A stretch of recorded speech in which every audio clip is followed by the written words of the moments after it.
Yeah, I know, but I'm still waiting to hear back from two of my private lessons. But what is happening then? Tomorrow, Yeah. I have nothing on my calendar for Trust. Oh, sorry, Trevor Twist as far as teaching goes. Correct. I think I might. I'm not trying to I might go. be a teaching free day. Hey, what's up, everyone? You're there. You guys got your camera? Mr. Messick, Kaya. What are y'all learning? I don't know. He comes up with a different subject every week. Julia's on her way. Maya's on her way. Everybody, this is a cauliflower. Not the cauliflower tree. It's a broccoli tree. So today's a tree day. We are going to draw some trees. The funny thing is that the exercise is to figure out what kind of tree it is. And I actually don't even know what kind of tree it is. So there's 4 of these kind of silhouettes. They're like positive shapes. So we'll be drawing the tree by filling it in. And they're all 4 trees are very distinctively different. And I'm going to take it kind of slow. This is sort of our warm up. And then I also have, by the way, I want to welcome Nico to the class. Can you hear me? Can everybody hear me? Hi, Nico. Nico, Welcome. my name is Trevor Twist. I like to draw a lot. And then Stacy is my lovely assistant. She also likes to draw a lot. She does.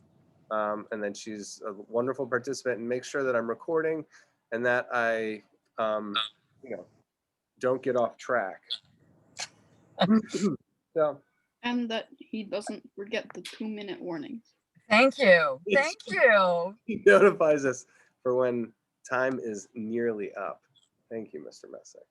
It's good to see you all. This has turned into like one of my favorite classes. Don't tell Stacy's Thursday morning class. All right, so I guess all you really need is like a single color for this. You could use a pen. You could use like a graphite pencil. I'm probably gonna sketch this one. I found this gray this morning that I was obsessed with. Yes, it's a color pencil technically, but it's called steel gray, or just called steel. So let's try to sketch this. There's there's 2 ways that you could do this. You could draw the outline. Don't worry about it. Let's just figure this out. I'm gonna start with the trunk, try to establish a width, and then as the trunk has looks like it's got a narrow point to it, and then the narrowest part, and then it's gonna kind of widen as it gets to the base.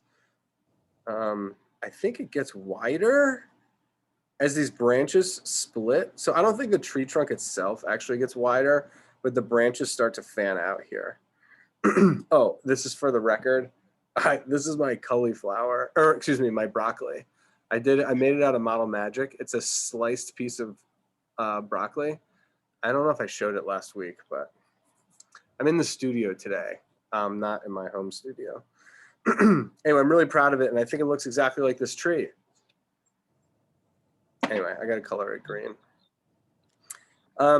The piece kind of stops when it reaches the ground. So who knows whether it's like a little bit of root system that's like sticking above the ground, or whether it's actually some dirt or some foliage or whatever. Ooh, Julia foliage. I oftentimes will think in terms of geometric shapes.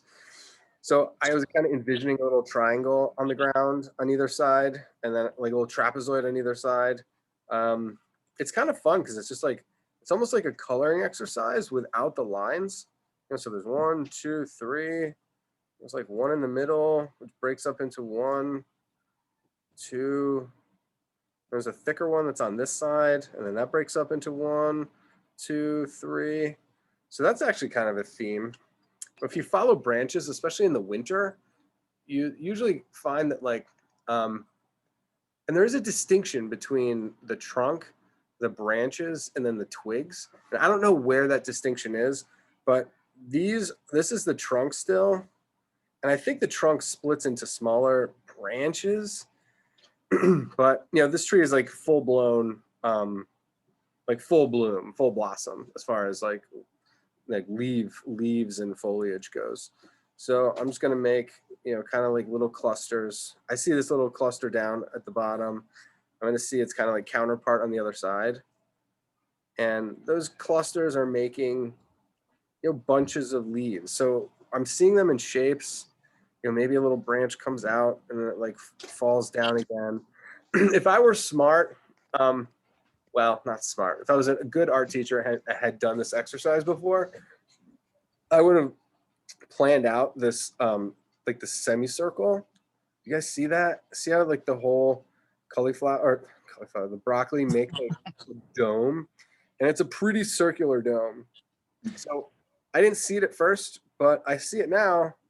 And so now as I build out my branches and my leaves, I'm going to have in mind that ultimately it's going to fill in like something pretty close to a half dome, or a globe.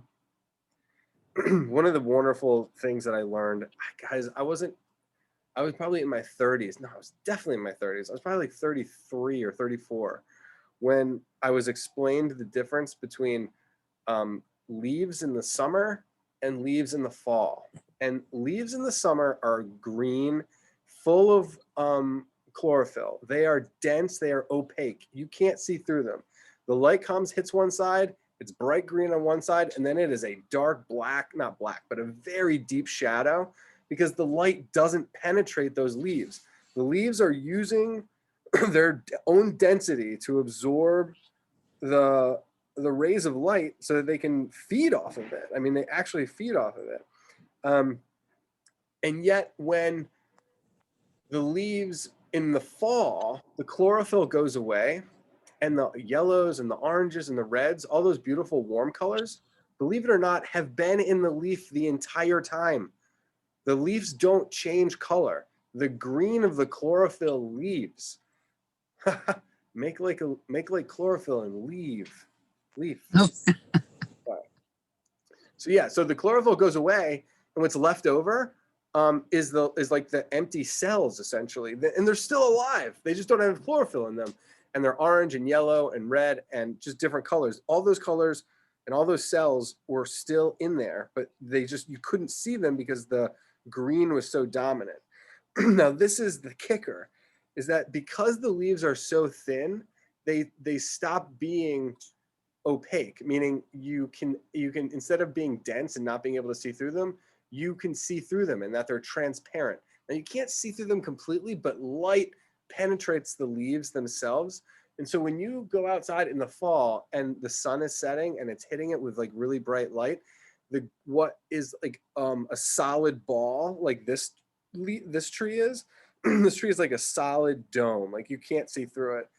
When the fall happens, the dome becomes glass, and it becomes like tissue paper, and all those leaves become tissue paper and not solid blocks. And then the light penetrates it, so then the light goes through, goes down to the floor, the light bounces up off of the forest floor, and then the light is bouncing all over the place. And then the fall leaves just look so beautiful, and the sunsets look so gorgeous, the leaves look so gorgeous against the sunsets, that that people are just inspired. I mean, people will travel miles and miles just to see the, really good fall foliage. And I mean, I drove up to the mines, the Herkimer diamond mines, to go mining for like these Herkimer diamond quartz crystals. And I went this fall, and it was just like the most beautiful drive you've ever seen in your life, because it's all through forests in Western New York. And, in the sunrise and the sunset, like, you see this principle of like a glass ball like exemplified, and it's just like the most beautiful thing. I would use, like, we don't know really what's going on with these clusters because it's all in silhouette, so we are kind of paying attention to the silhouette. We're also thinking about like these gaps, like these little moments of like where the you can see through one, you can see the sky through the other side. It's like, that's kind of good. But I'm using this little model down here, like this cluster, and then this cluster down here. And I'm just going to repeat that cluster kind of over and over again until it fills out our, broccoli dome. Now, this isn't literally broccoli. It's actually a huge, massive, probably an oak tree. But the structure of it definitely matches. Okay. Stacy, tell them this is going to be a 2-minute warning. And this is it. This is it. Your time has come. 2 minutes. You still got 2 minutes. I like that, and that's the thing. I don't know if this is the artist actually. Oh no, I just let Sebastian in. I wonder how long he was waiting there. Hey Sebastian, how long were you waiting? I told this whole epic story about glass trees. That's all right. You'll hear it again, I'm sure. Can you hear me? Can I get a thumbs up? Okay, sweet.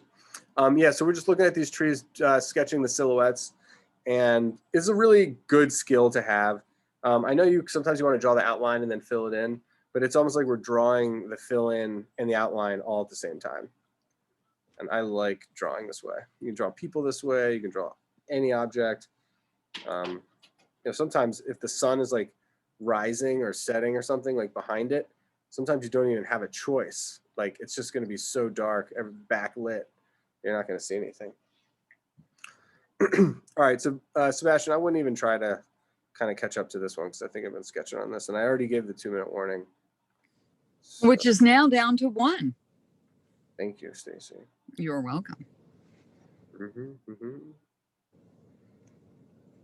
Ooh, let's have fun. Maybe embellish on it a little bit. Oh, I didn't take a photo of it. They had this little photo. So funny because you can put a dude that's this big. Imagine like there's a little toddler or something, and that tree's at a certain size. Now, if you cover this guy up and you make a person this big, it's just like the nature of the tree just like shifts completely. It becomes like one is a redwood and the other's like, in your backyard. So trees have this really bizarre proportional effect that it's like really difficult to read unless you have a human element. Clouds are really the same way. Oh man, look at those roots. I'm not going to do it. I don't even know what the root system looks like, but just a theory. Okay, let's try the next one. And then we'll have a little review at the end. I think this is a cypress tree, which is a very famous, very beautiful tree that is referenced all the time in like ancient Greek allegories.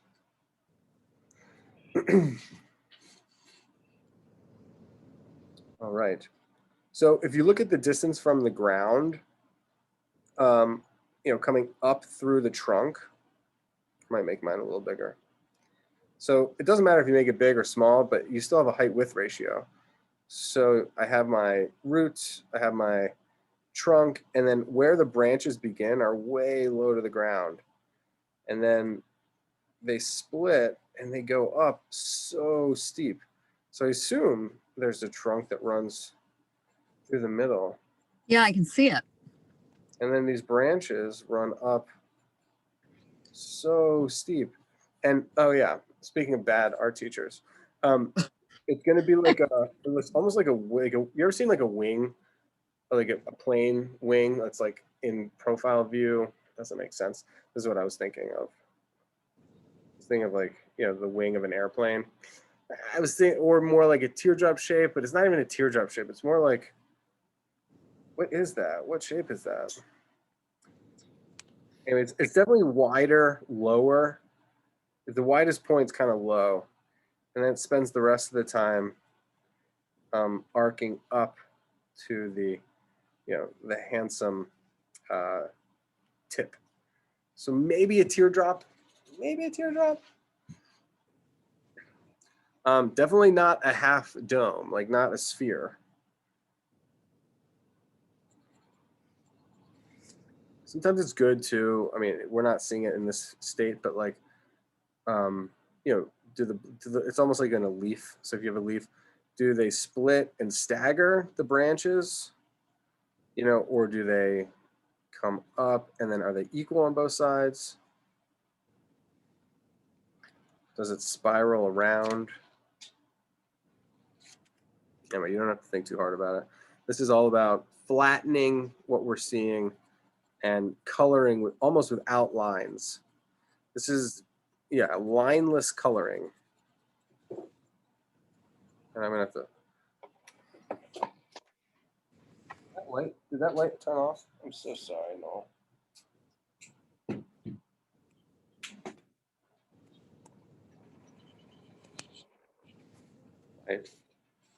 My pencil sharpener has been very finicky, to say the least. Ooh, look at this one. The ends look like they have these little angled triangle tips. I like that. See how they're kind of triangular, almost like these little jagged edges? I hadn't noticed that before. And these older branches that are towards the bottom, you know, they may have a different look than these branches that go up to the top. Oh, this is, you know who does this? Bob Ross does this. No. No, I mean, he doesn't, I'm not saying he does cypress trees, but he'll take a really deep dark and he'll paint the whole tree dark. And then he comes in with light paint on top of that. And so like the darkness allows the light colors that he paints on the overpainting to pop out. Okay. So he's still painting these solid masses without, with just these flat shapes.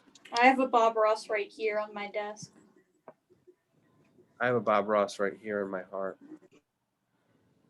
Sorry, that was really cheesy. I have a Bob Ross. I have a Bob Ross painting. Can you guys see it? These two paintings, this one and this one, are Bob Ross's. Bob.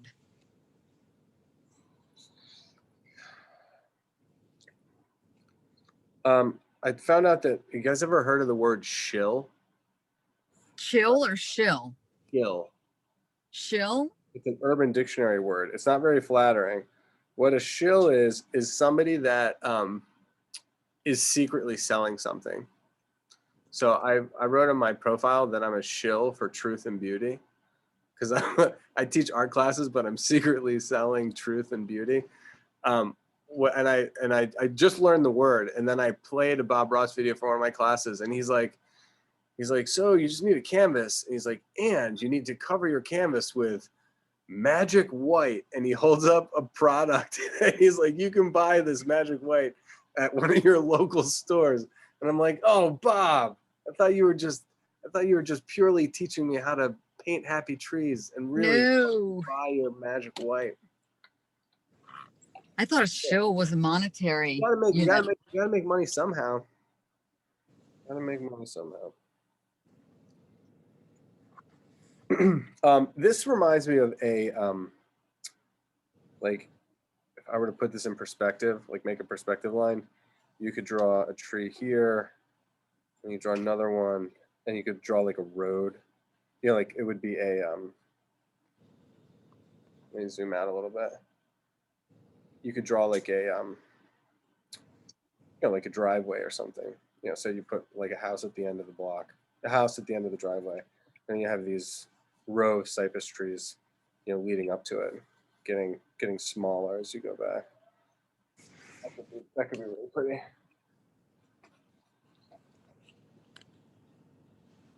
I'm not gonna sit here and do that whole thing, but you can use. I'm using this. My pencil sharpener is acting funny, but if you look closely, there are some like fine, very thin lines, very narrow branches that give the clusters of foliage a nice variation. So, and there are gaps, you know, there are little moments where you can see through the tree. This is just a cool activity. And guys, you don't have to do that just because it's printed this way in the book.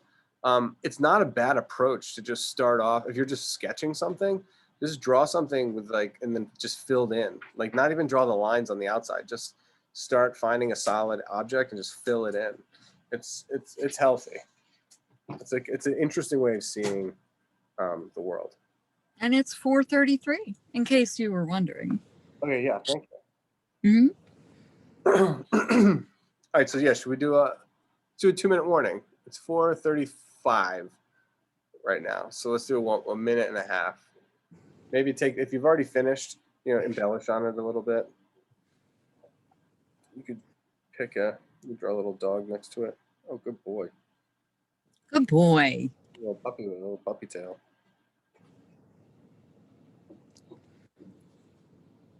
He's like, look at how big that tree is. I wonder if I can climb to the top. I don't think I can. I'm gonna try. Oh no, I can't.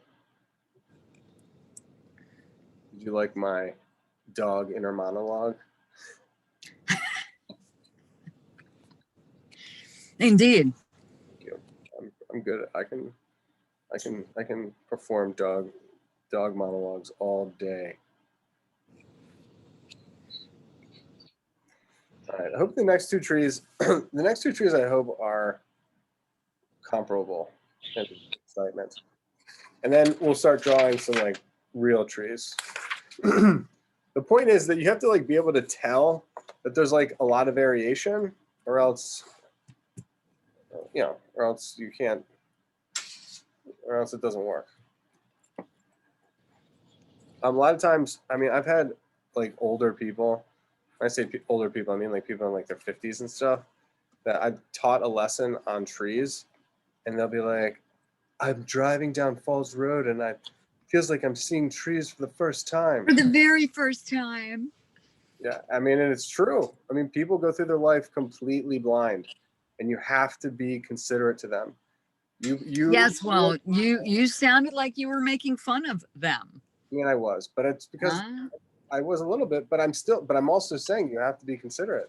There are people that have no idea what they're seeing because they're really not even seeing anything. They're just going through the life in a strange blindness. And as an artist, the more you draw, the more you explore, the more you see, the more you see, it doesn't mean everybody else sees it.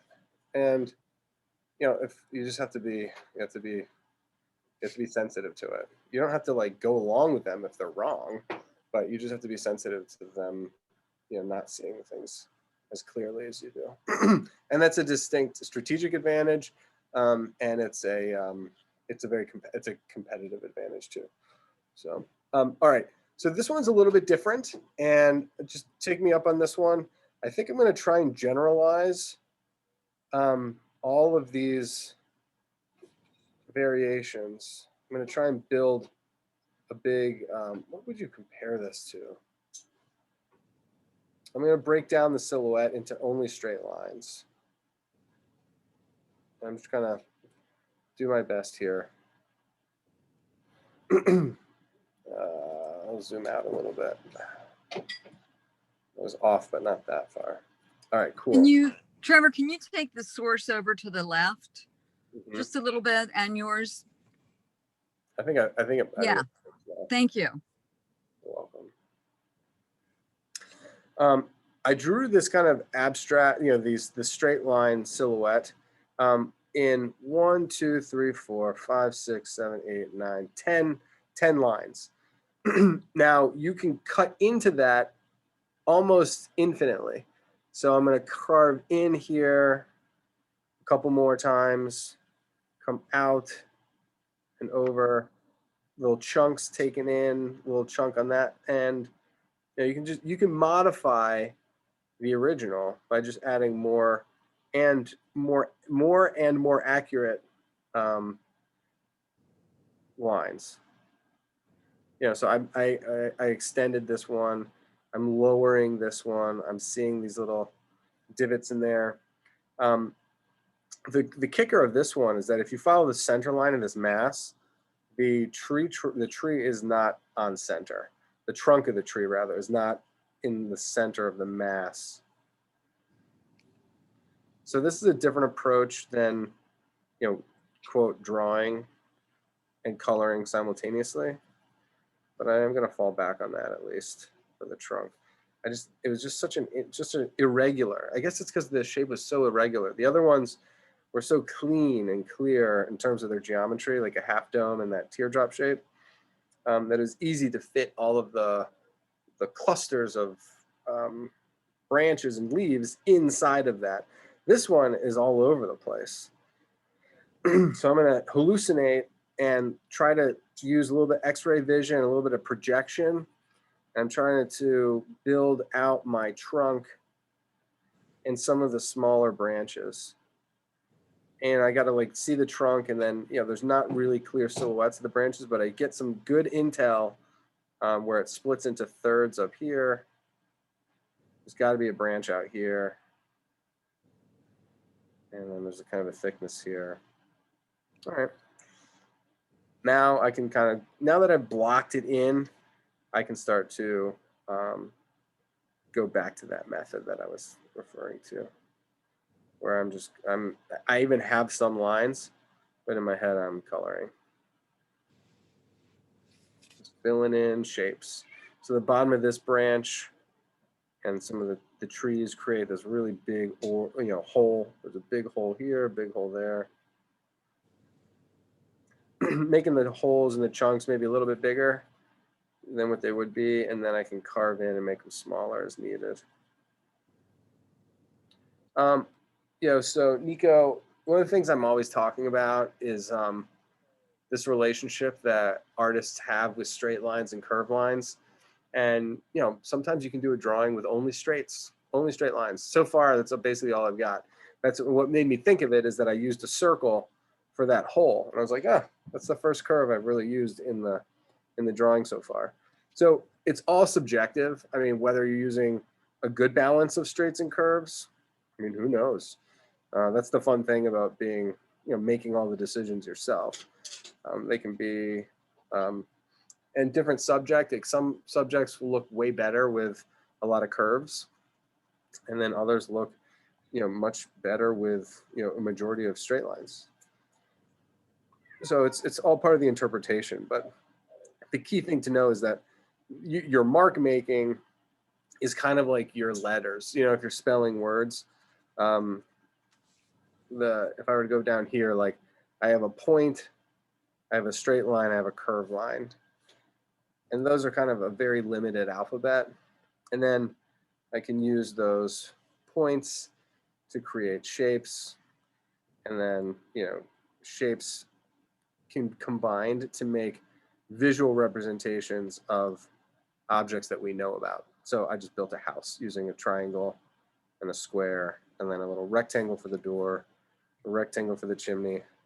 And now I've got a little teeny house, set next to this huge tree. Actually, maybe I'll make the tree on a hill. I'll make the house in the background. Oh, that's cool. Whoa, I accidentally gave the tree a shadow too, but that looks good.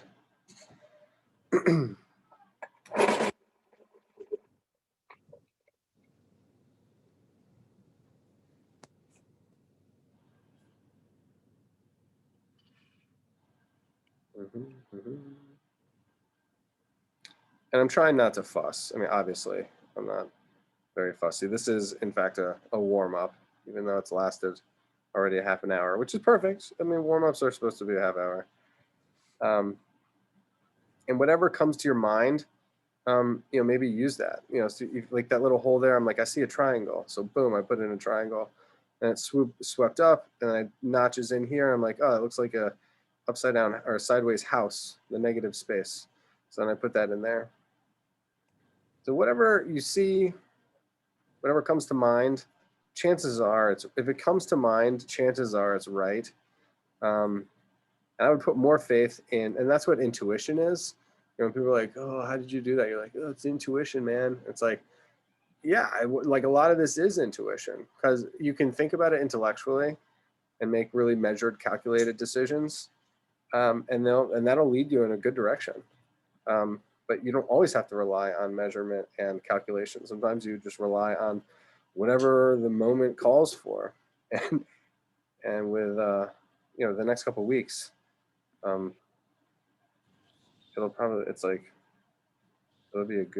a good time to practice intuition. Depending on the time of the year and the moon cycles and like my own mood, I'll make art different ways. And so as a teacher, I try to present a lot of different ways of making art so that you can have all of it in your tool belt. You don't feel like limited by one way. I'm kind of a choose your own adventure artist, as all the great ones are. Well said. Oh, thanks, Stace. Not Yes. I didn't, Yes. I didn't claim to say that I was a great artist, but I work in the vein of great artists, and we'll see what I produce by the end of my life. Hopefully, it is great. I mean, if you seek truth and beauty, you'll find it, and you can't really go wrong with that.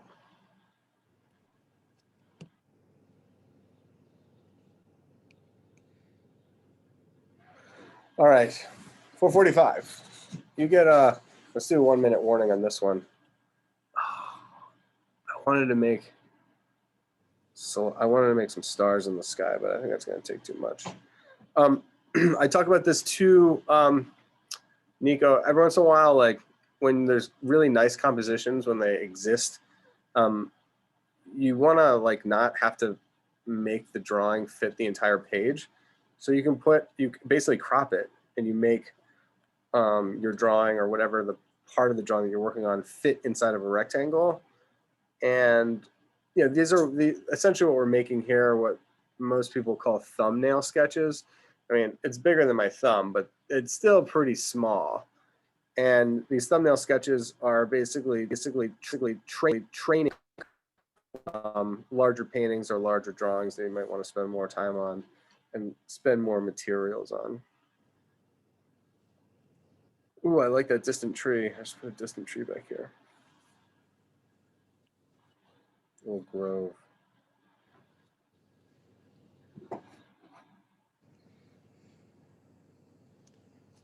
Yeah, 30 seconds, 1 minute. Something like that. Should I do the birds? I'll do the birds. All right, there's a bird. It's close. A bird that's further away. A bird that's really far away. And I think we're at time. What time? Okay. Time. I'm gonna put an eagle. Or no, maybe it's a raven sitting on the top of that tree. I highly recommend keeping your pencil sharp. If I could, I would. This pencil sharpener, it's so close to fixing itself. I've had this pencil sharpener for years, and I've let it go like 2 weeks where I was like, it's broken. I know it's broken. And I just insist on using it every day. And then sure enough, the thing like fixes itself. I think it might actually be time to get a new one though. But it's only been broken for like 2 days, so I have a lot of hope.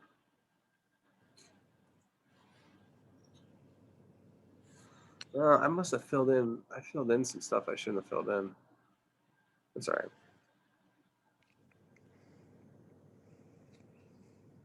My art. Well, this is also where, as you've instructed me and so many others, your eraser really is a tool. It doesn't mean you've made any mistakes. If you choose to go back in and show more of the negative space. If I could erase this, I could erase that hole, and that would have been, correcting a mistake. And erasers are good when you have materials that blend well. Colored pencils don't really blend that well. And I can smooth things out. Sometimes if you just get another pencil, smooth things out. I added a purple in here, but I don't think it's going to do the trick. Oh man, this is trouble. Oh, this is so much trouble. Let's introduce this blue. It's too dark. Trouble. Don't stop me. I can't help it. All right, let's get out of here. We're getting out of here. Can you move your drawing to the left just a skosh? Abort mission. I think so. Yeah, that's great. Thank you. So I'm asking myself, why doesn't it look like that tree? And I think it's because there's one deeper layer of, there's one more, like a deeper level of attention that I could have given the silhouette. So I'm just gonna do it really quickly. Like really fine, little teeny leaves that like are creating these little irregular protrusions from the silhouette. And that, I think that does matter. I don't think I gave the silhouette kind of this detailed attention. You can see them. I mean, you can see it all along there.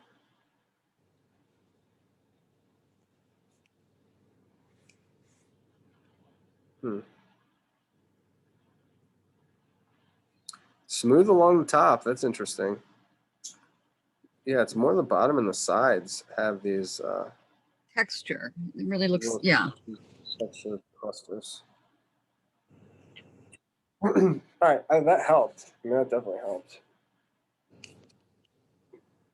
All right, fourth one, and then we'll have a little show and tell. I think this next one's going to be. I thought at first I thought it was going to be my least favorite, but I think now it's going to be my favorite.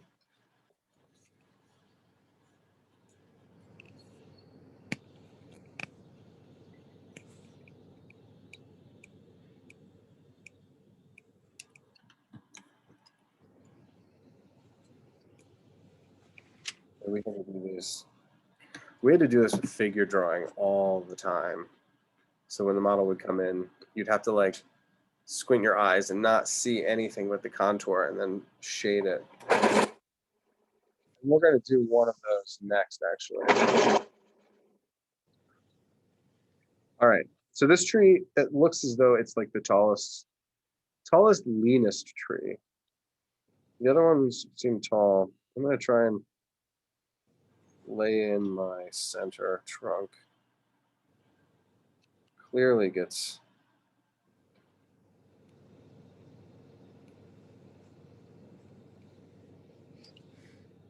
narrower as it approaches the top. I might build this out as we go. Sorry, trying to straighten it up. I don't know why I'm drawing crooked. We got some, must be a pine. And then these branches seem like they come out almost straight, but then they look like they swell up a little bit. Like the other trees seem to have gone concave down. These like seem like they like almost like a little bowl. So back to this leaf concept. I don't know why it would make sense, but I don't think I've ever made the connection before. But I'm looking at the outline of this tree, and you want to go really easy on this. But it seems as though there's a triangle at the top, and then it gets wide, and then it cuts under. And see how leaf-like that is? I mean, why wouldn't, I mean, trees make leaves, but then why wouldn't they look like this? I don't know, but this might even be a pine tree, so who knows? Pine trees don't have they have needles, not leaves. But anyway, I did want to be able to see the whole before I started adding these little details, so I can at least increase my chances of success. Yeah, there's no guarantees. There's no guarantees in drawing. And that's what's nice about art too, is that it's a game of risk taking, and it's risk management, but it's also like low consequence. So if you screw up, it's not like heart surgery. Like no one's gonna die. If you screw up, get a new piece of paper, go have some eat an apple, drink some water, and then come back, get in the game. It's good. It's like wonderful in that way. We put a lot of pressure on ourselves because we're pressure players, and that's kind of like how our culture is, and that's what being a human is. It's a good thing. Stress, I think, is a good thing. It means that fear is also a good thing. It teaches you to see, it teaches you to like make sense of the situation. And, fear, like I said, is something that is always going to be there, and you need to manage it. And if you're scared to make a mark or afraid to draw a tree, that's something that can be worked with jumping off a diving board, doing 5 flips, 30 feet in the air. It's kind of a high consequence risk. If you screw up, you're gonna belly flop, and it's gonna be very, very painful. So drawing a bad tree is less painful than a belly flop. And you can quote me on that one.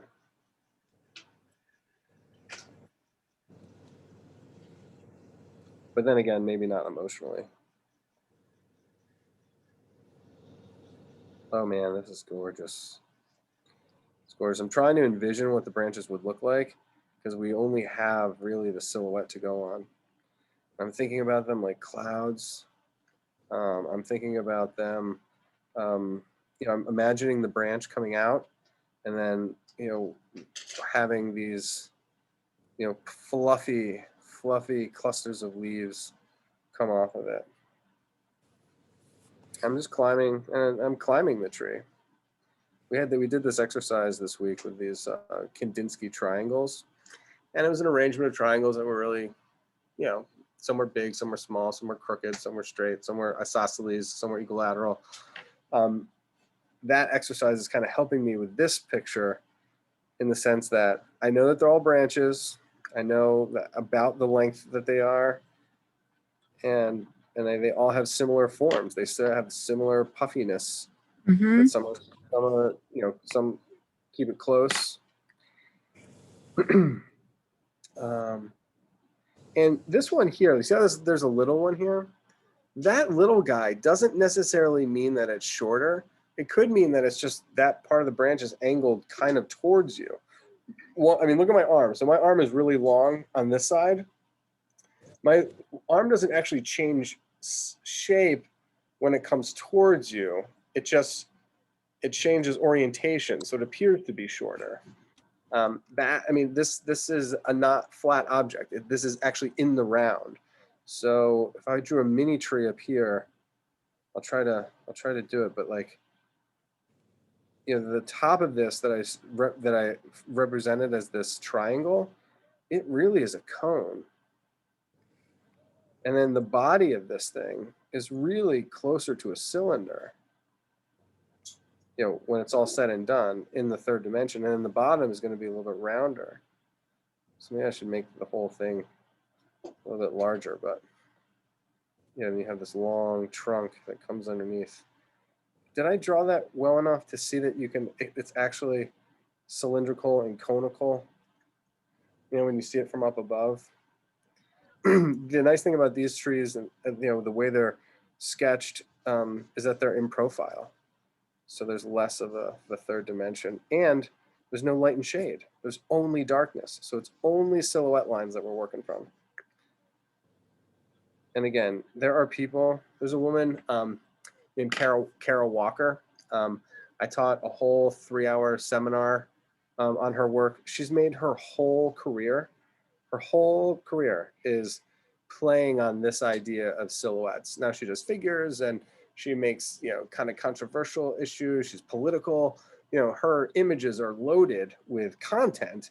But in terms of technique, this is what she does. She does black silhouettes on, white backdrops.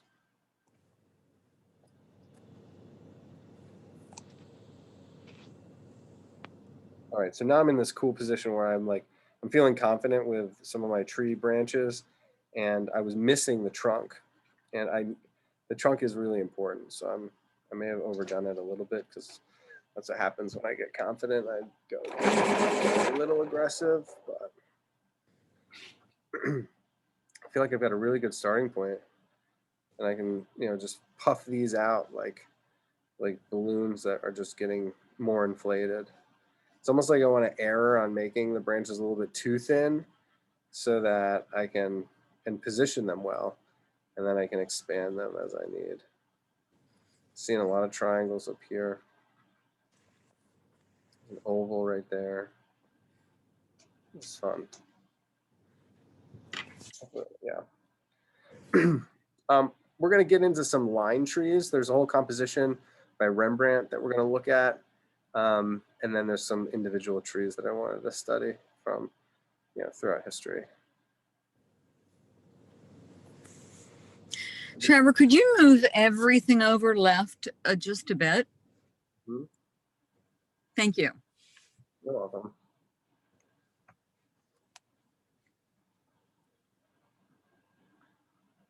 Aeroplanes. And I have 5 o'clock on the dot. Okay. I put in an aeroplane. You should listen to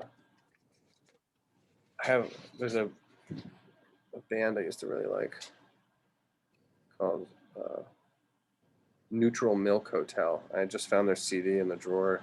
The other day, but I don't even think I have a CD player in here. Who needs a CD player when I have YouTube? Right. But look on the oil table, far right corner, I thought. But that table may have been moved. It's been so long since I've been in the studio. I remember seeing one. I mean, we have a speaker. We just don't have a CD player.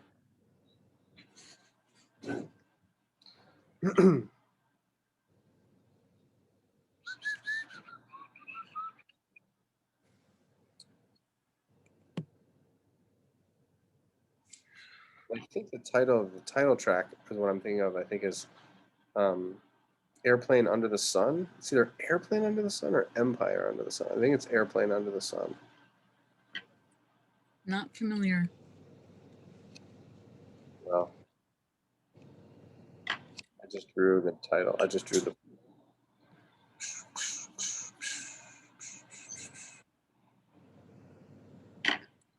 Oh, should I put this on a hill? Do some cliffs.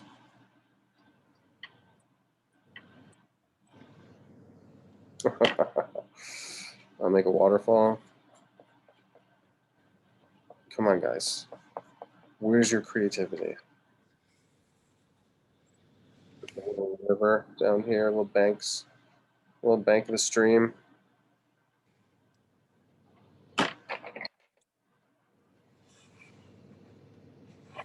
Oh yeah. Nothing says water like blue.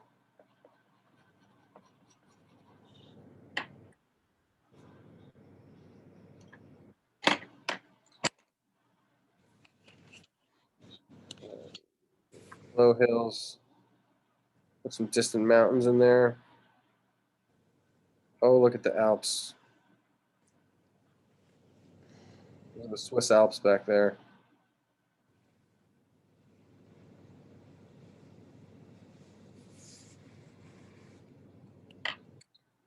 What is that instrument that the Highlanders play? It's like Bugle. what's it called? Bugle. Bugle. All right, I got.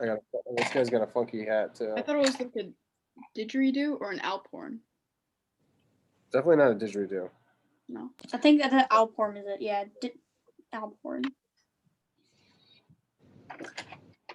I didn't think I was going to draw one of those today, but now I did. And the sound it makes is red.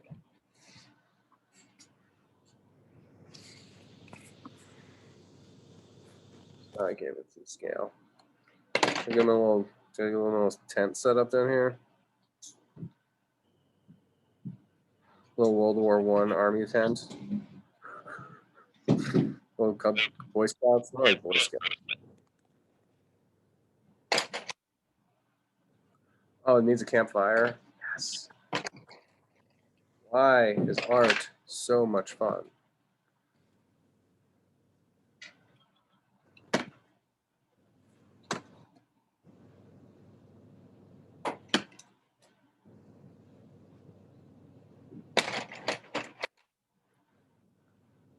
Look like a fire.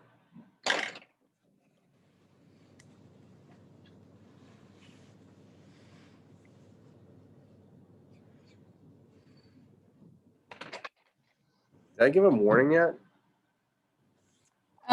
You have not, but All it's right, now 5:04. Color pencils. Is this the 2-minute warning time? Yeah, we'll do 2-minute warning. I should have I hopefully I didn't disrespect this tree. The tree is majestic. The guy blowing that horn is not quality.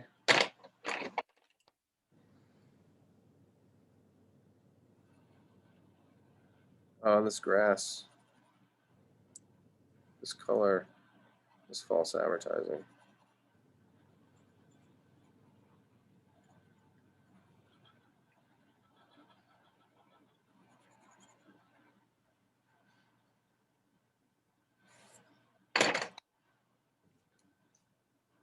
Show me a little white. I had white pencil here yesterday.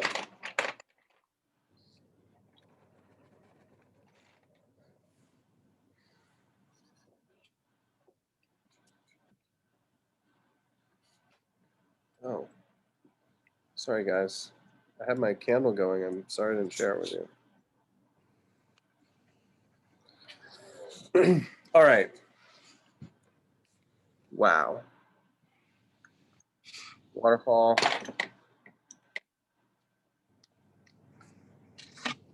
Dream. Majestic pine.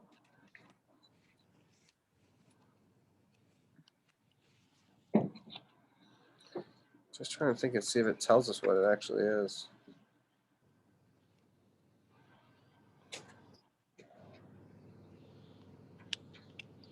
I think this one on the top right, I think this might be a maple.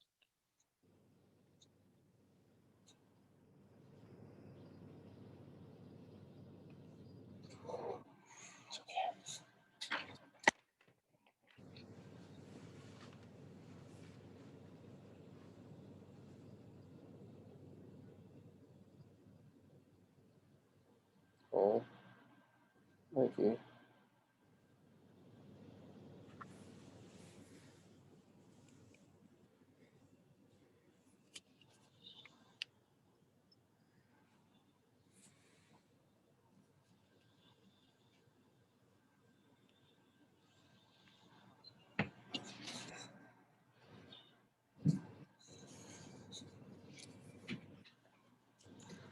Does anybody want to show what they got?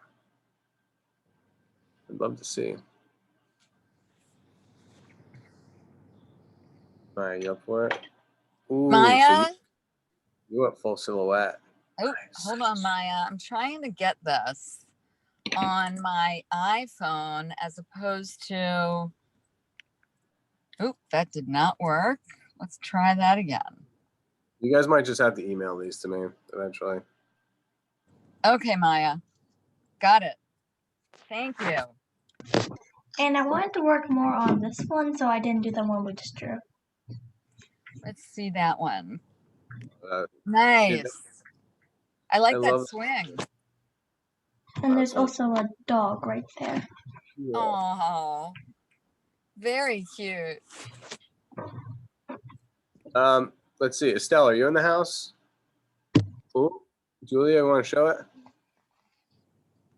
Nice sun. Oh, nice. You got to send those to me. You got to send them. I can't. It's so hard to see these. Both of you, everybody. Let's see, Sebastian, did you get anything good?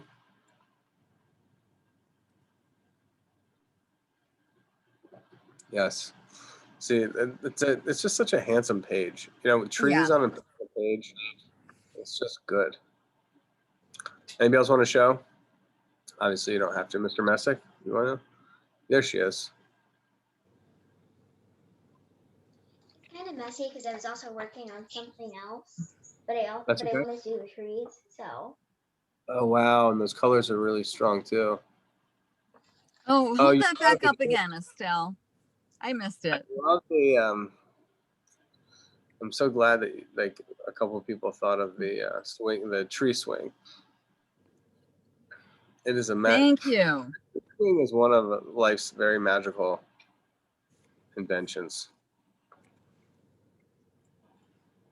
I could share. All right.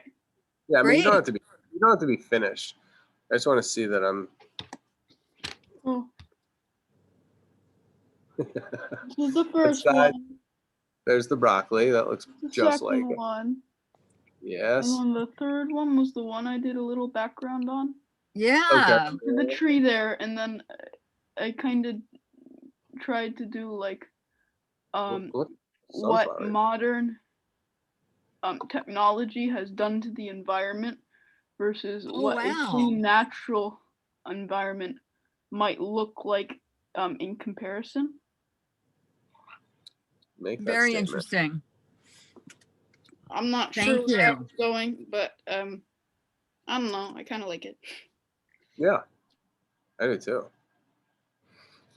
Yeah, so for some of the people that are newer, these lessons are there to inspire you. So you can follow me along exactly to the letter of like what I'm doing, or you can just totally go rogue, just go divergent, and use colors, play with scale, make it fun and interesting for yourself. That's that's a winning formula. Good information, good content, good lessons, and then totally integrated into your own sensibility and your own artistic nature. I can't teach artistic nature. I can teach concepts. I can teach knowledge bits, but you are your art. You are your own artist. What was it? You are the Duke Ellington of your beef Wellington. I've never heard that. And one of the video that I use primarily to make my beef Wellingtons, he's a YouTuber, but he's made like thousands of cooking videos. It's Wow. called.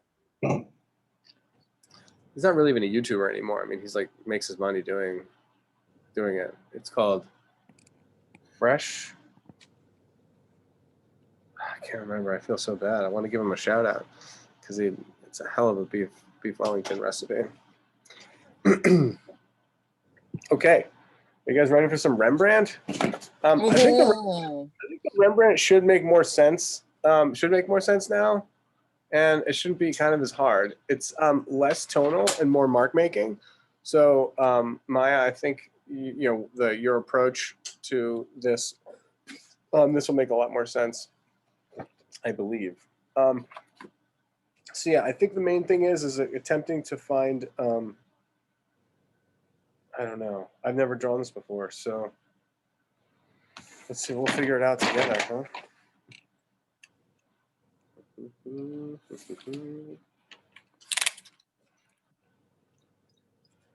Oh, this is great. Kind of Wow. kind of like scratchy, which I'm into. Let me see if I can lift this up a little bit over here. Lift this up a little.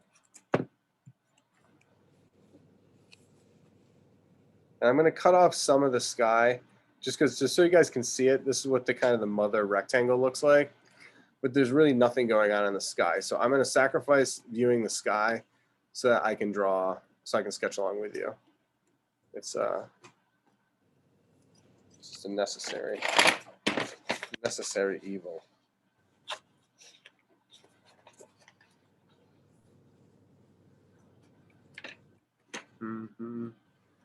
A time to draw trees, fields, and houses. Okay, cool. So part of sketching is to like find out what the heck is going on. And I chose this piece because I looked at it and I was like, well, I know there's a house in there somewhere. I know there's a road. I know there's trees, but there's a lot of other stuff that I may not know exactly what it is. So let's do our best. I have one question. Yes. Sure. What is this over here? That's what I don't know. I think we can Okay. figure it out. I didn't know if it's like a second house or a barn or I think Yeah, if we It draw kind of this looks like a bridge. Oh my gosh, yes, that could be a bridge. because like this is like a stream. Yeah. I don't know. We'll interpret it too. But I am going to suggest that where we start is where the house is in contact with the ground and there's like a little doorway. So I think we'll start the picture there. Let me make sure I'm aware of where the bottom of my page is. Okay, so there's the bottom of my paper. That's where I'm working.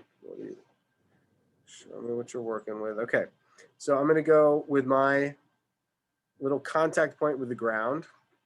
I'm going to start with a little rectangular door. And I don't know if there's like the door's open or something, but there's two little dots. Rembrandt's using pen here, and he's working really fast, and he works shorthand. So that's what I love. It's like, that's why this is like kind of an interesting decode. For example, let me zoom in really quick. Hopefully you can see this. I just realized that this is a guy. That's a dude. Oh, wow. Let me sketch it really quickly so you can see it. So there's a guy standing there with his legs, his back, his arms holding something. He's on the ground, and then his hat is doing this. You see the little brim? I didn't give him Yeah, much. it's like he's holding a sack in front of him. Yes. It's actually a dead duck. Trevor Twist. I'm sorry. It's Thursday. It's Amish Market Day. There you go. The best There. duck, for the record, the best duck I've ever had in my life was from the Amish Market. And the last 2 weekends, they haven't had it. It's called the Dutch Market, I think. It's up in Hunt Valley. Okay, so anyway, I just discovered that that's a guy. So there's things that we're gonna learn that we had not seen before that you only see when you attempt to sketch it. All right, so I got my door. I'll draw my little dude. He's essentially like a Rembrandt stick figure. So he's kind of just a stick. The roof on the left side, I'm gonna call this I'm gonna call this a roof or a side wall that's angled. And then the way that a lot of these Dutch houses are is that they have this conical roof cap. So I'm just using a triangle for the top of the roof. And then I think this might be a chimney. The roof comes down. I guess where the flat part of the roof meets the angled part of the roof, I think there might be a wall there.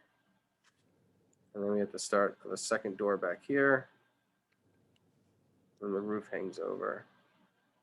I'm going to use a rectangle for the roof here, and then another rectangle for the wall back there. Some of you guys, you may have talked about, I probably told you before, but like whenever I get insecure in my drawing, I tend to make heavier marks. So I came in feeling really good with the door, but then this second house, I gotta switch. This little house back here with the white roof, I didn't even see that. So now I'm like, well, I haven't seen that. What else have I missed? So the part that's next to it, is that another house or is that the start of trees? I'm just gonna switch colors and say that these are tree branches. I'm going to use some straight lines over here for more tree branches.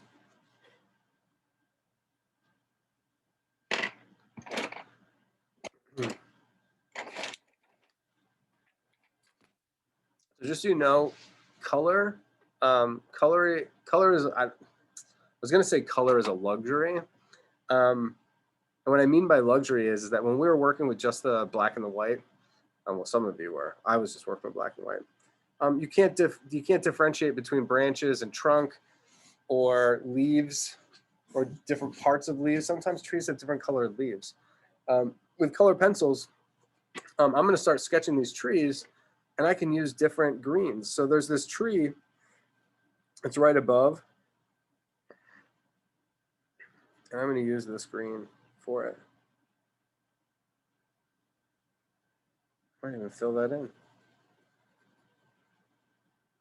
Now there's these two clusters of trees that have distinctly different marks coming out from behind it. So I'm gonna switch to a, I had a really dark green. Let's see, move my magic wand.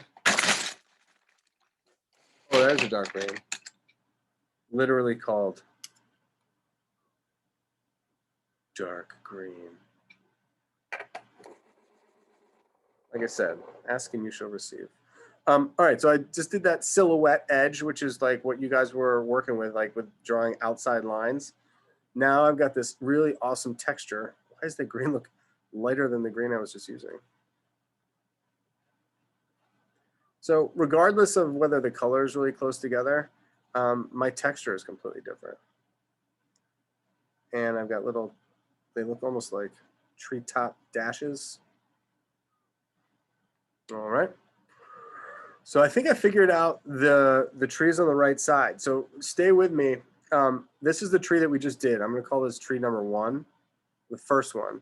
The one behind it, I'm going to call A, because that's A. This is tree 1. Now I'm going to do tree 2, which is going to be this blue color. And it climbs all the way up to the top.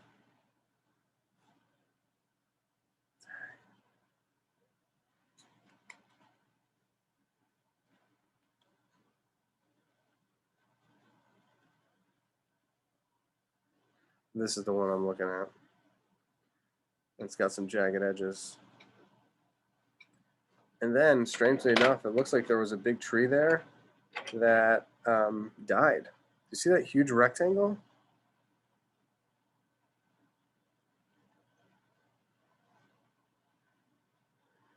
Put in that rectangle. I guess there's the bottom part of the tree.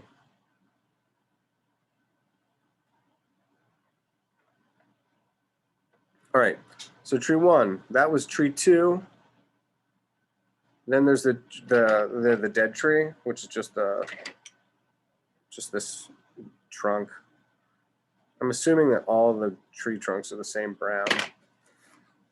Now we get into what I would call like the last of this cluster.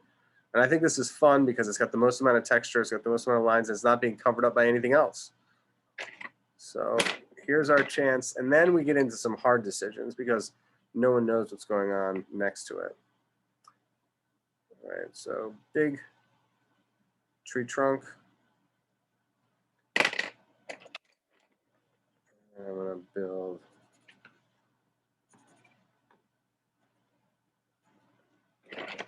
branches, green leaf looking things, more tree trunk at the top.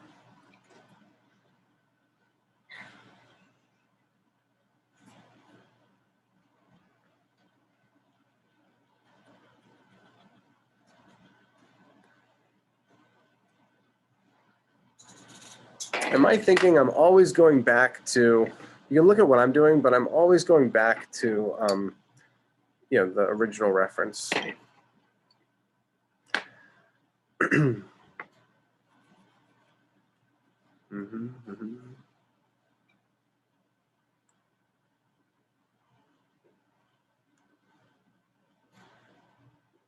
All right.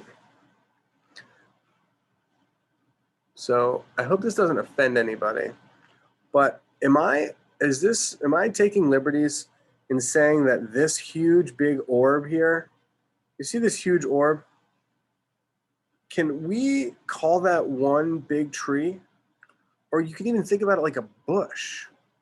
Like look at how it comes up against the house, then it curls up. I mean, it's got kind of a flat, I guess there's this under part where you do see some tree trunks. And you do see the start of these branches here.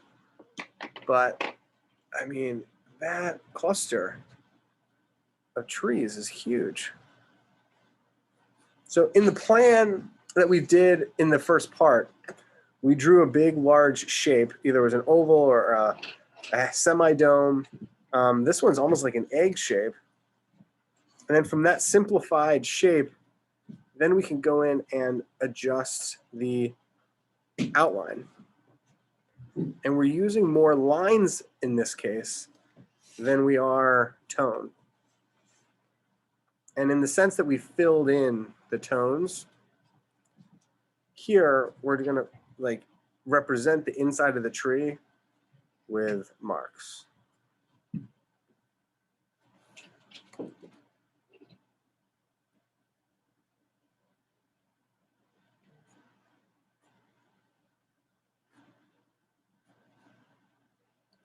Maybe this is a bush.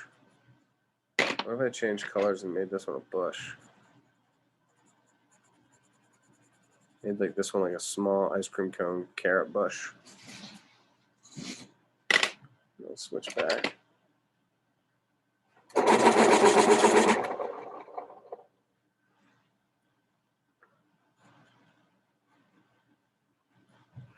And Rembrandt's not copying every single outside leaf. He's just making marks that symbolize the silhouettes of the leaves.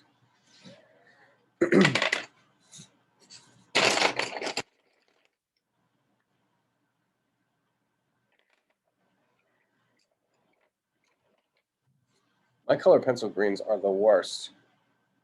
Oh,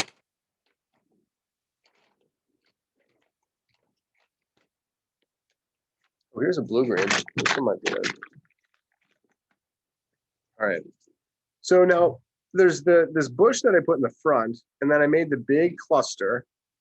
And then behind the house and behind that tree, there seems to be a another set of branches. And when you're doing landscapes, it's very rare that you actually draw like one entire tree. The fact that we were drawing 4 perfectly positioned trees in the beginning is like so rare. Usually you get 1 or 2 and then all the rest are cropped. That's kind of what's happening with these 2 in the background. And I'm sure they're impressive. It would be interesting to see how they enter into the ground, but I don't think you see it. All right, so in the spirit of being scared, there's a difference between being scared and then also trying to collect information so that you can make the best decisions. So that's where I am going next. I'm going to draw the road because I'm basically avoiding what's going on over here. Like I'm avoiding it really hard because I don't know what it is. And I'm thinking that if I just keep sketching it, I might pick up clues somewhere else along the line. So that's the reason behind these decisions that I'm making right here. All right, so we got a little bit of a gray house, and it's not like a driveway, but it might not like a car driveway, but it's probably like a carriage driveway. And if you look up here really quickly, the carriage driveway, goes side to side, and then it wraps around the bend and then comes forward. So he's got a really sweet front yard. So let's just put in, the edge of the ground. And we got the end of the picture. And then right after this bush, the road, the edge of the hill starts to pick up. And then the road turns the corner. It's so nice. So nice, this little 400-year-old road. A lot of times, in order to indicate flat plains, you can add horizontal lines. So yes, I'm coloring the path like kind of a stony gray, but as I'm doing that, I'm laying in my marks sideways so it feels flat. I might use a variety of greens for the lawn.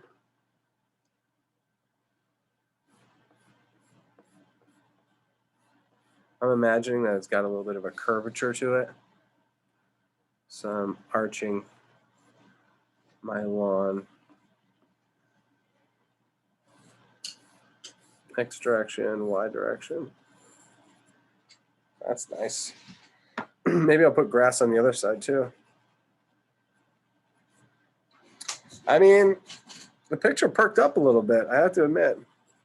There's nothing like a well-watered lawn to make your real estate value go up. It's got a nice path, nice road. I didn't make it this way, but the road runs right off the picture. You can see it, like goes right off the corner. So I can keep this going all the way to the pick, corner of the pick. Now it's time to face the music. This house is definitely like has a triangle peak to the roof, and I'm picking up a similar angle here. And then instead of having the wall be filled in, I'm wondering if it's more of like a barn atmosphere where it's like a roof, but not necessarily doors. And then inside of there could be some kind of equipment, farming equipment, or even animals. It could be like a manger. What if it's a manger? I'm gonna make it a manger. I'm so happy. All right, so yes, I needed an identification. We could sit here and just copy abstract lines, and I might even do that at first just to prove that you can. We've got this little ramp, little triangle with these horizontal lines. Then there's a rectangle. Then there's a smaller rectangle on the inside. Then there's this angled thickness to what I'm going to call a roof, but you don't even have to in terms of this abstraction. There's a little thing that looks like a pair of tweezers.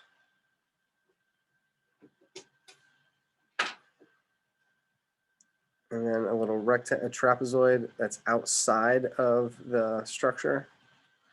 And then there's this, not a well-kept road, or even, what we were suggesting before, it could have been a stream, walking out of the picture.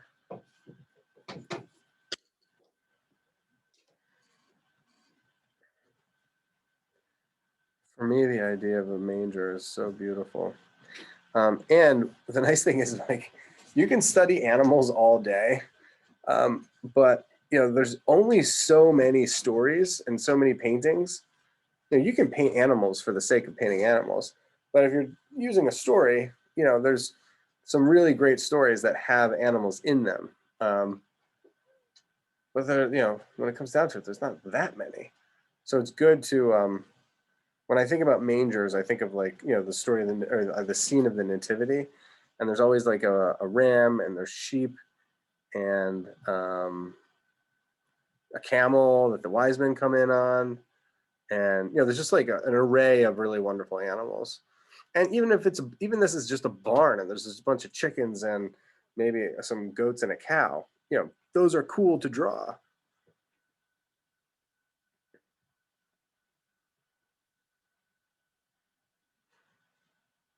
This is a sheep, a black sheep.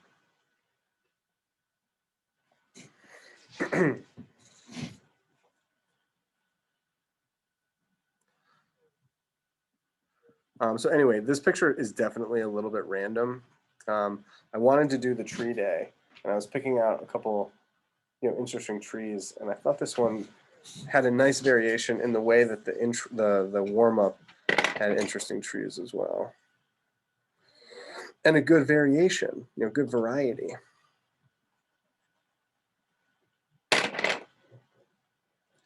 Rembrandt gives like a nice little gray wash.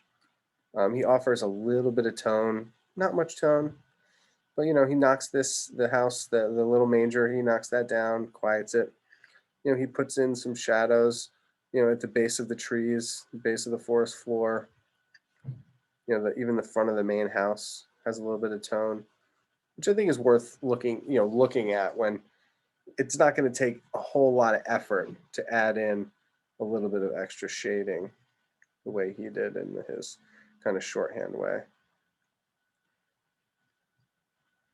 And Rembrandt is a wonderful, he's really a wonderful landscape artist, just brilliant.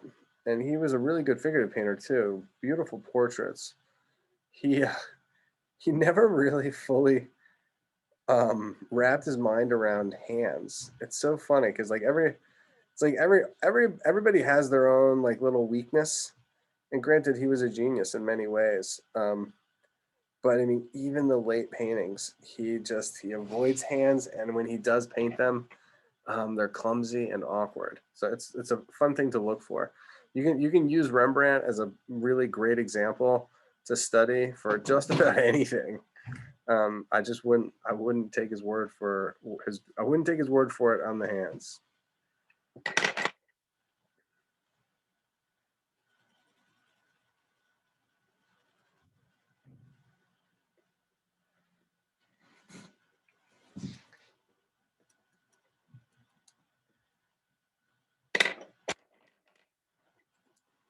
These are nice little green variations.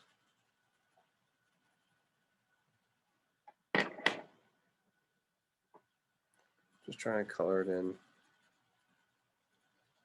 You know, maybe that is something that I should do up here. You know, when I fill in these trees solidly with an actual color.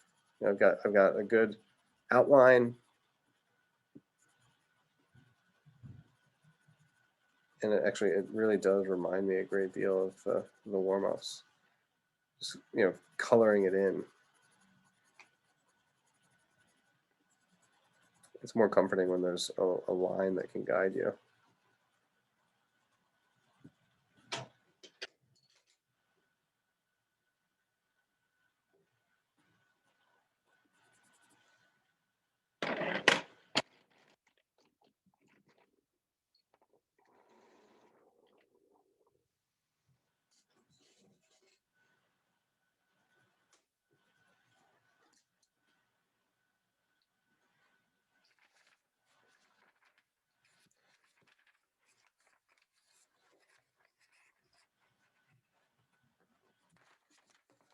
Not much sky to speak of, but not much sky to speak of in the drawing. Just because there's not a sky in the drawing, just because there's not a sky in the drawing doesn't mean there's not a sky in the painting. And I just keep adding this paper, but we'll see. I kind of want to see what a nice blue summer sky looks like in Rembrandt's world here.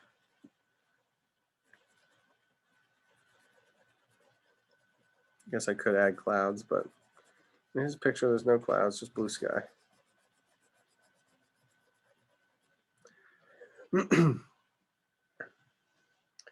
So what I'm doing as well, I'm really allowing my drawing to be, when I say free form, paper can be cut, paper can be cropped, you can tape one piece of paper to another piece of paper, and it is a guide for your planning phase.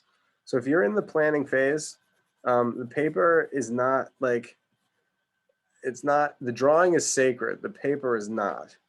So you need to use the paper to plan to get to the next level. And usually it's painting. And you set yourself up so you can confidently go into the painting. That is principally the reason for drawing.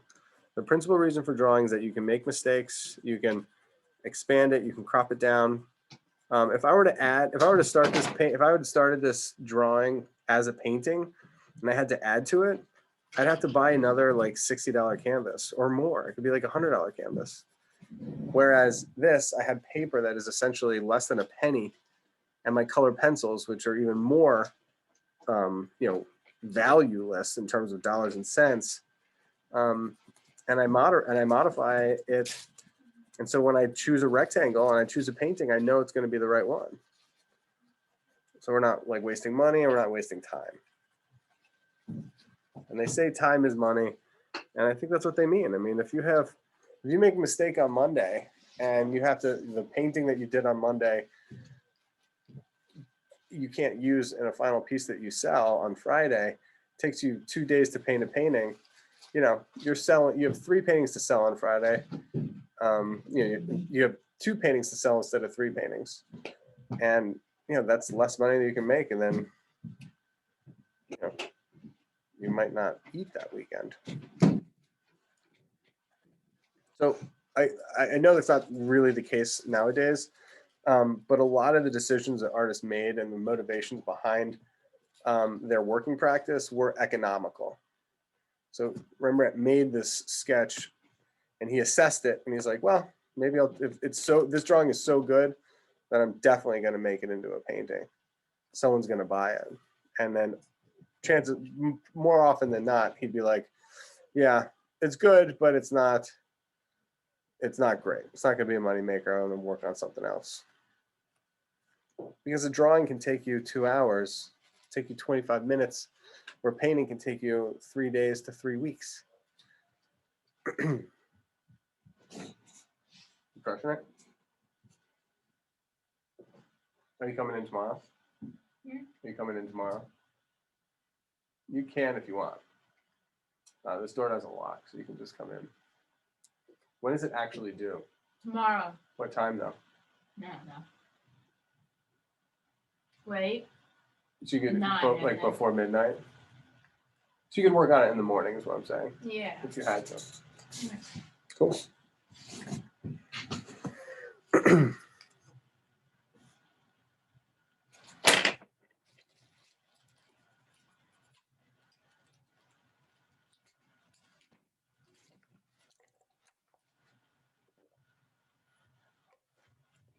I think Stace had to drop off.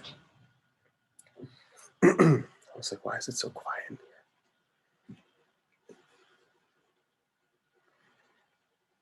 I mean, as far as the sketch goes, I love this thing. I've just noticed this other part. I don't know if it's grass or not, but there's some kind of separation here. Is that a stream? Wow. Watch this. Could this be a stream flowing between the houses?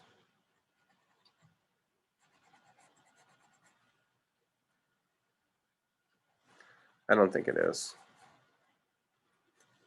But it's probably just another road. The Great Blue Road to the manger.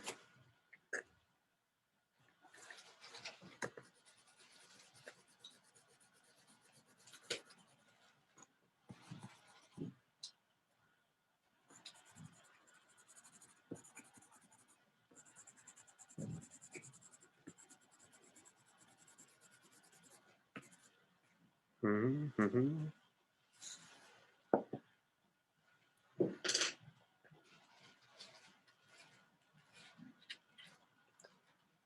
It's my hope that it happened with mine. I hope it happened with yours too. That the scene kind of came alive. Something that's like a black and white movie. It's like turned to Technicolor.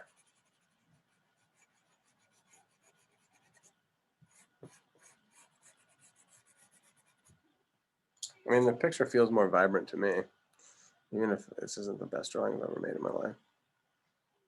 Stacy was also talking about, no, it wasn't Stacy, it was Mary. Mary mentioned that when she hit the some of the outlines with like a black, it really made it pop. I'm wondering if I could, it would help my drawing.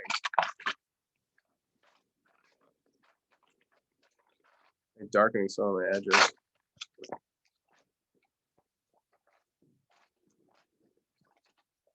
Sometimes I think that is a mistake.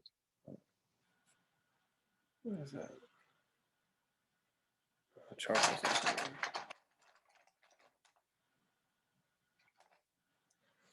Maybe I won't hit it with black, but maybe I'll add, it's kind of a dark blue green. Add some dark notes in the trees. Fine, because after I colored it in, I lost some of the line work. So I'm gonna try and refine that again.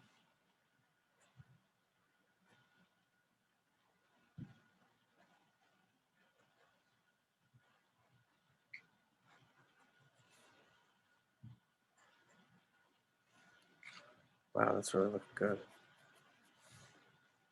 That made a huge difference. Goodness. I was planning on doing another one, but for the amount of work that I think this one, what I have, I think it'll be. Is anybody completely finished? Not yet. Okay, cool. So you could use another 10, 15 minutes. Okay, let's do that. And if you just want to draw a sheep in the field, you can do that too.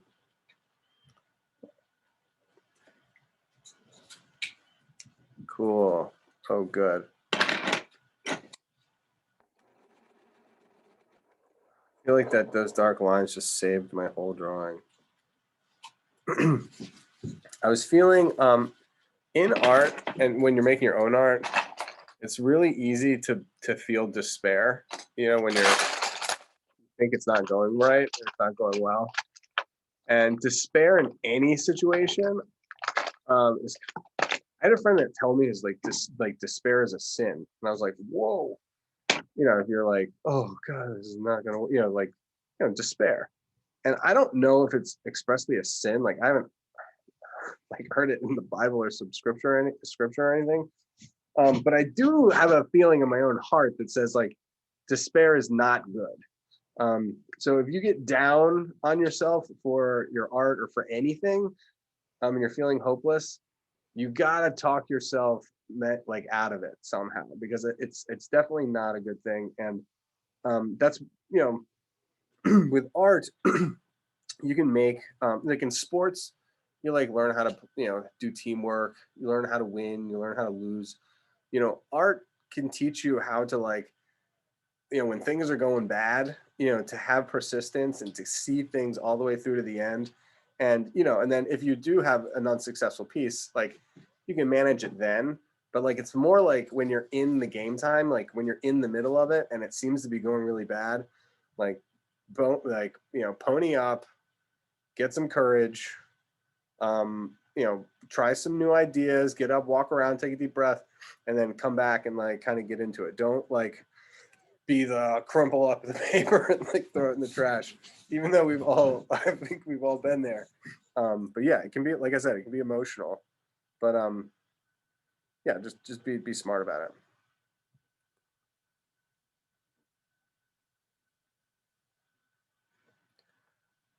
I think my road should be, I hit it, color pencils, and I say this every week or in every class, I feel like color pencils, you can mix like two colors together. It's hard to mix more, but, and you know, you can layer the same color over and over again, but there's something different about layering two colors, even if they're like colors are two really colors are close together, like two greens or something. There's something about this path, about having it be brown, having it be a dirt path and not like a gray stone path. But the gray that I put is compatible, you know, with the brown that I'm laying on top of it.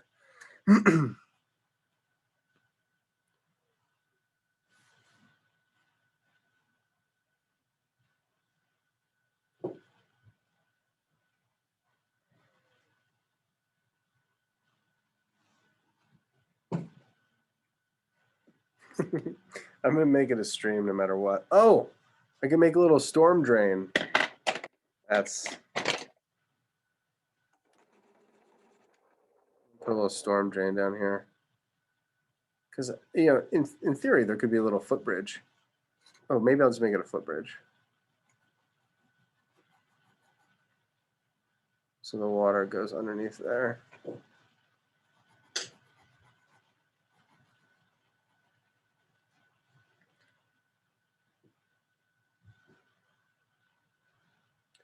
Would have been nicer if it was stone or brick. A nice red brick footbridge over the stream. Yes, please.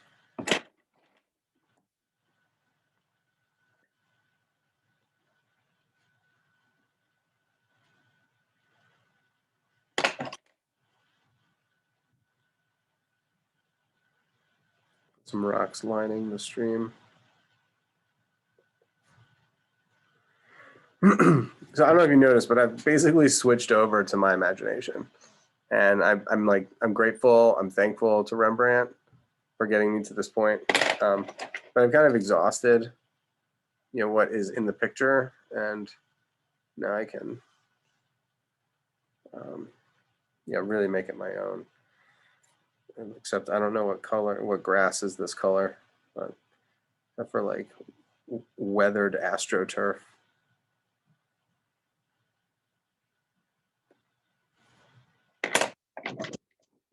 What a legitimate green. Oh yeah, son.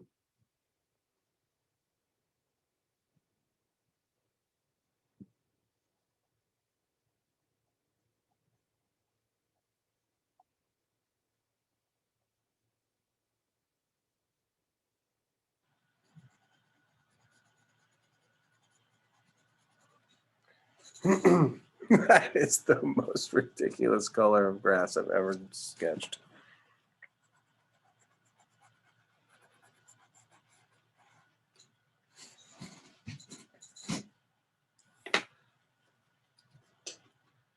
All right, I'm gonna get some tape real quick so these don't keep flopping up.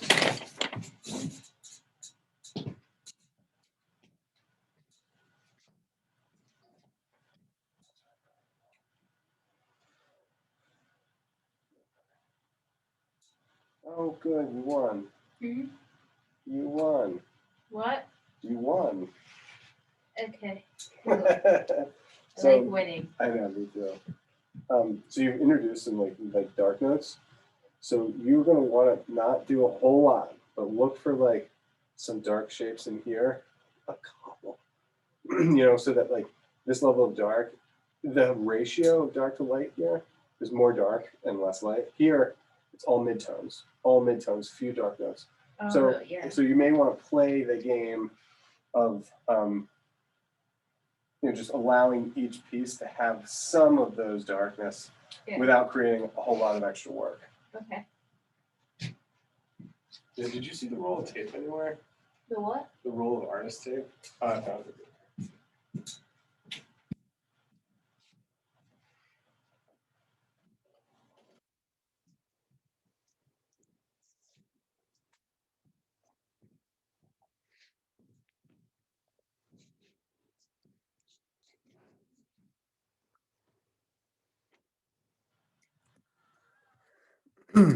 Whoa.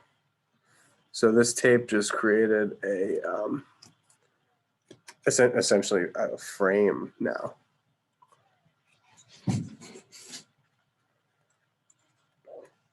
I'm gonna try to do that all the way around.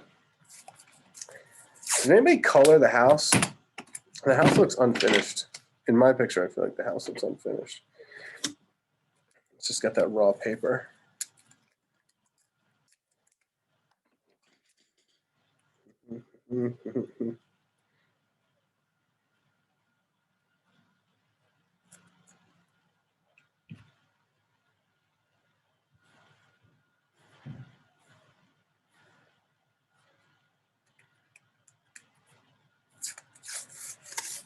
Does anybody have any questions?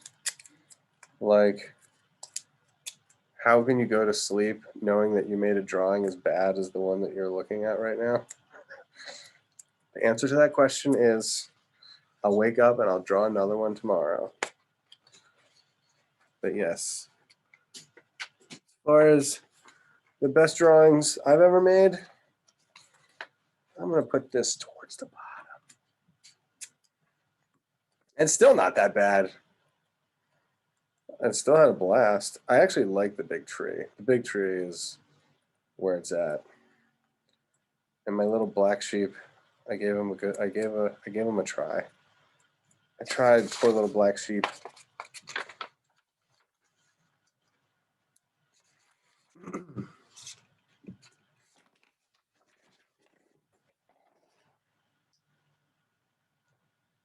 Now I'm going to frame it.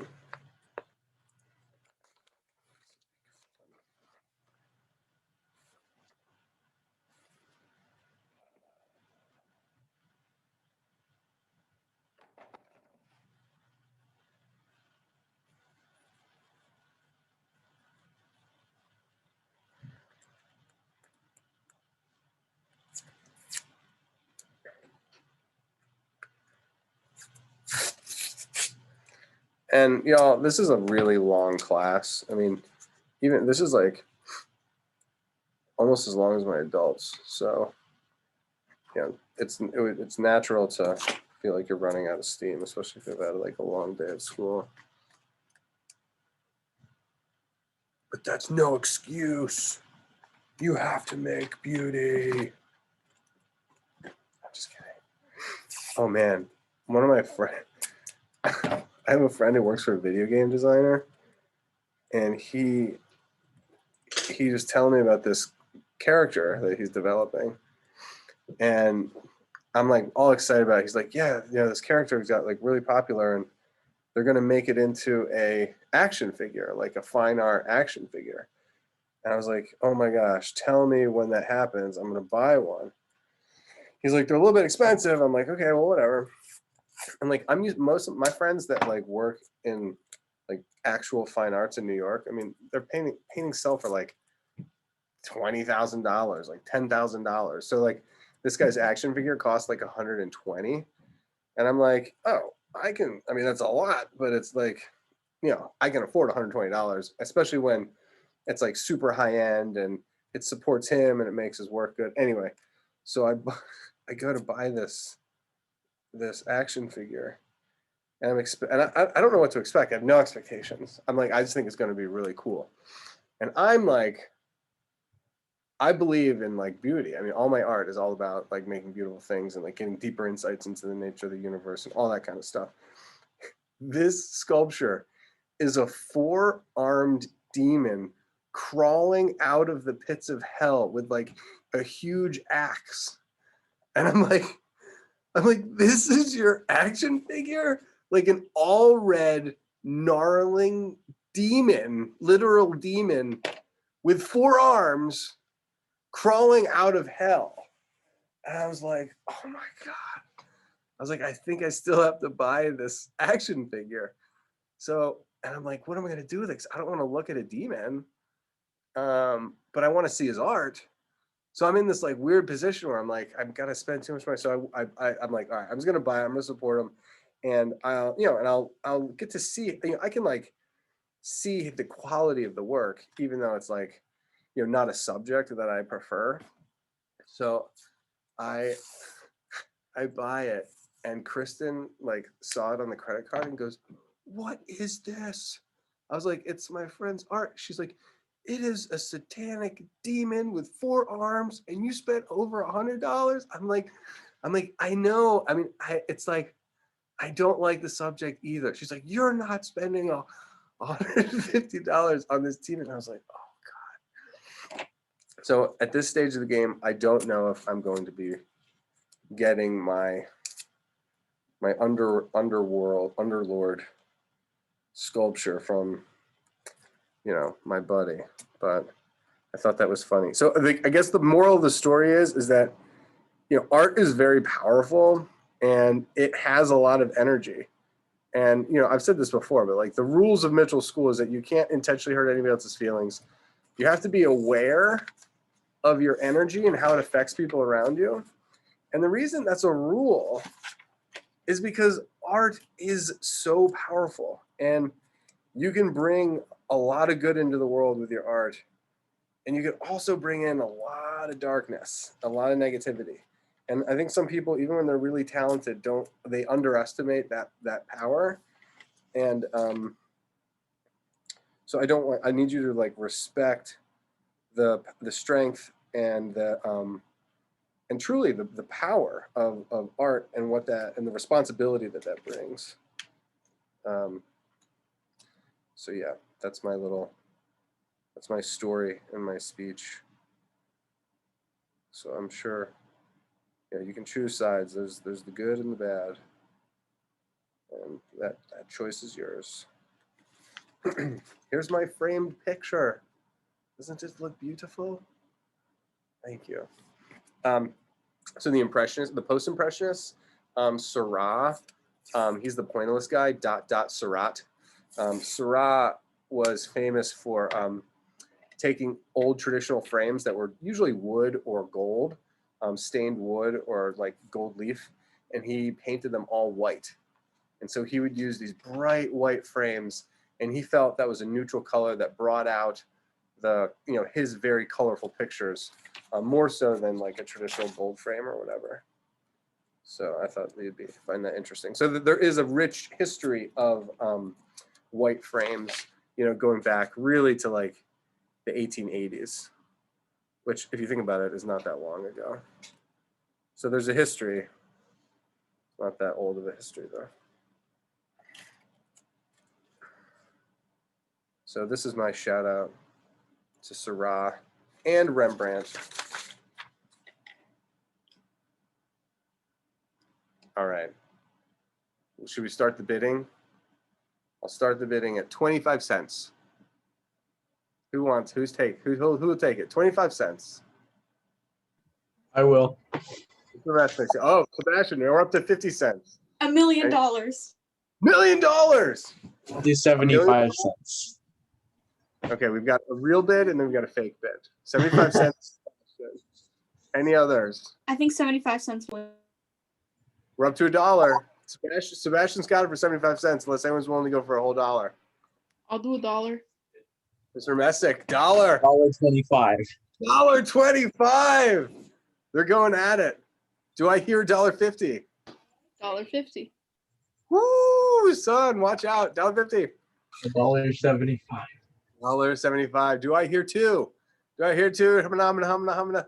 We got $1.75. We got $1.75. It's a 4.5-inch drawing. It's a piece of history. Get a piece of history. Do I hear $2? $1.75. Going once. Going twice. Do I hear two? Last call. Sold. Sebastian, $1.75. I will be putting that in the mail. And it comes with a frame, a white frame of artist. Acid free, it'll last forever. That was very exciting, everybody. We don't always have live auctions in our class, but for some of you new guys, but maybe we'll start making a habit of it. That was fun. Everyone have a wonderful week. Thank you for drawing trees with me. Thank you. Bye. Bye. And please email me if you can. I'd love to see these pictures. All right. Bye. Bye, everybody. Have a great weekend. Bye. Goodbye. Ciao.